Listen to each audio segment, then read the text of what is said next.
வணக்கம். நான் உங்கள் வெப் தமிழ் நண்பன். இன்னைக்கு நான் பார்க்க போகிறது பல்கலைக்கழக புதிய பாடத்திட்டத்தின்படி அமைந்த 2ஆம் ஆண்டு 4ஆம் பருவத்துக்கான புத்தகத்திலிருந்து 10 மதிப்பெண் வினாக்கள் என்னெல்லாம் இருக்குன்றதை பார்க்க போகிறோம். இதிலிருந்து சில வினாக்கள் பல்கலைக்கழக தேர்வுக்கு வரலாம் என்கிற அடிப்படையில் எதிர்பார்க்கக்கூடிய வினாக்களை நான் தொகுத்து கொடுத்துருக்கேன். இந்த சேனல் இது வரைக்கும் சப்ஸ்கிரைப் பண்ணாதவங்க மறக்காமல் சப்ஸ்கிரைப் பண்ணி தொடர்ந்து வினாக்களை பாருங்கள். அலகு 1ல் முதல் வினா, தமிழரின் வேளாண்மை மற்றும் உடை உற்பத்தி தொழில்நுட்பங்கள் குறித்து விவரி. இரண்டாவது வினா, தமிழரின் கட்டுமான அறிவியல் தொழில்நுட்பங்களை விளக்குக.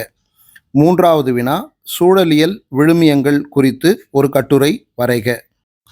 நான்காவது வினா, உயிரின படிமலர்ச்சி நிலைகளை விளக்குக. ஐந்தாவது வினா, தமிழரின் நீர்நில மேலாண்மை குறித்த செய்திகளை தொகுத்து எழுதுக. ஆறாவது வினா, தமிழரின் மருத்துவ மற்றும் உயிரியல் தொழில்நுட்பங்களை குறித்து விளக்குக. ஏழாவது வினா, பழந்தமிழரின் அறிவியல் சிந்தனைகள் குறித்து ஒரு கட்டுரை வரைக. எட்டாவது வினா, தமிழரின் திணை கோட்பாடும் சூழலியலும் குறித்து விளக்குக. அலகு 2ல் முதல் வினா, பழங்கால உலோகவியல் என்கிற தலைப்பில் ஒரு கட்டுரை வரைக. இரண்டாவது வினா, பழந்தமிழரின் நிலவியல் சிந்தனைகளை விவரிக்க. மூன்றாவது வினா, சங்க இலக்கியத்தில் இரும்பு எஃகு தொழில்நுட்பம் குறித்து விளக்கமாக எழுதுக. நான்காவது வினா, தமிழன் வானியல் துறையின் முன்னோடி என்பதை நிறுவுக. ஐந்தாவது வினா, பேரண்டம் குறித்த பழந்தமிழரின் சிந்தனைகளை விளக்குக. ஆறாவது வினா, பரிபாடல் காட்டும் பேரண்டத்தின் தோற்றம் குறித்த செய்திகளை விளக்கி எழுதுக.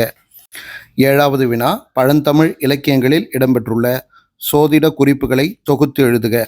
எட்டாவது வினா, தொல்காப்பியர் காட்டும் உயிரியல் சிந்தனைகளை தொகுத்து எழுதுக. ஒன்பதாவது வினா, தமிழ் இலக்கியங்களில் மயில் என்கிற தலைப்பில் ஒரு கட்டுரை வரைக. பத்தாவது வினா, சங்க இலக்கியங்களில் கடல்சார் உயிரினங்கள் குறித்து விளக்குக. 11வது வினா, பழந்தமிழ் இலக்கியங்களில் உளவியல் சிந்தனைகளை விளக்கி எழுதுக. பழந்தமிழ் இலக்கியங்களில் விலங்கு குறித்த செய்திகளை தொகுத்து எழுதுக. 13வது வினா, பழந்தமிழ் இலக்கியங்களில் தாவரங்கள் மற்றும் பறவைகள் குறித்த செய்திகளை தொகுத்துரைக்க. அடுத்ததாக அலகு 3, முதல் வினா, இடைக்கால இலக்கியங்கள் குறித்து ஒரு கட்டுரை வரைக. இரண்டாவது வினா, காப்பியங்களில் இடம்பெற்றுள்ள அறிவியல் சிந்தனைகளை தொகுத்து எழுதுக.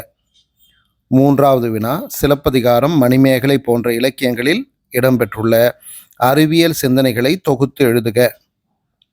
நான்காவது வினா, சீவக சிந்தாமணியில் இடம்பெற்றுள்ள அறிவியல் சிந்தனைகள் குறித்து ஒரு கட்டுரை எழுதுக.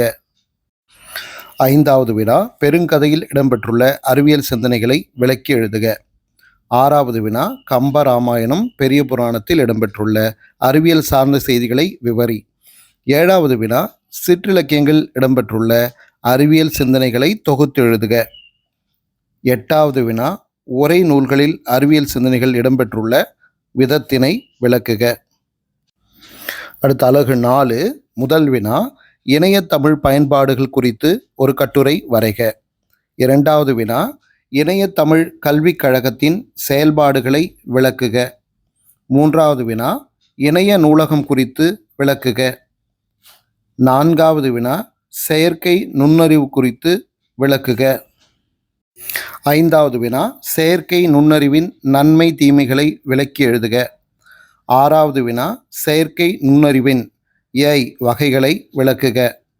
ஏழாவது வினா, செயற்கை நுண்ணறிவின் பயன்பாடுகளை விளக்குக. எட்டாவது வினா, AI உடனான சவால்கள் குறித்து ஒரு கட்டுரை வரைக. ஒன்பதாவது வினா, தமிழ்நாட்டு அறிவியல் ஆளுமைகள் குறித்து ஒரு கட்டுரை வரைக. அலகு 5, முதல் வினா, முறைசார் கடிதங்கள் குறித்து விளக்குக. இரண்டாவது வினா, முறைசாரா கடிதங்களின் அமைப்பு முறைகளை விளக்குக. மூன்றாவது வினா, தன் விவர படிவம் எழுதும் முறைகளை விளக்குக. நான்காவது வினா, அலுவலகத்துக்கு ஒரு கடிதம் எழுதுக. ஐந்தாவது வினா, உறவினருக்கு அல்லது நண்பருக்கு ஒரு கடிதம் எழுதுக.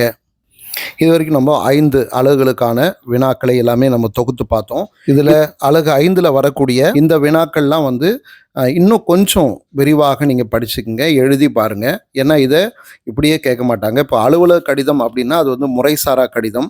இதில் பார்த்தீங்கன்னா குடிநீர் வசதி வேண்டி விண்ணப்பம் எழுதல், தார் சாலை அமைக்க வேண்டி விண்ணப்பம் எழுதல், அதே மாதிரி மேம்பாலம் கட்டித்தர வேண்டி விண்ணப்பம் எழுதல், இந்த மாதிரிலாம் வந்து பல்வேறு விதமான கடிதங்கள் வந்து எழுதுகிற மாதிரி இருக்கும். அதே மாதிரி ஒரு அலுவலகத்திலேருந்து இன்னொரு அலுவலகத்துக்கு எழுதக்கூடிய கடிதங்கள் இருக்கலாம். இது எல்லாமே வந்து அலுவலகம் சார்ந்த கடிதங்கள். தனி மனிதர் அலுவலகத்துக்கு எழுதக்கூடிய கடிதம். இந்த மாதிரி இருக்கக்கூடிய கடிதங்கள்லாம் முறைசாரா கடிதங்கள் சொல்லுவாங்க. இது எல்லாமே வந்து நீங்களா சொந்தமா தான் எழுதுற மாரி இருக்கும். அதனால வினாக்கள் பொதுவா கேட்கலாம்.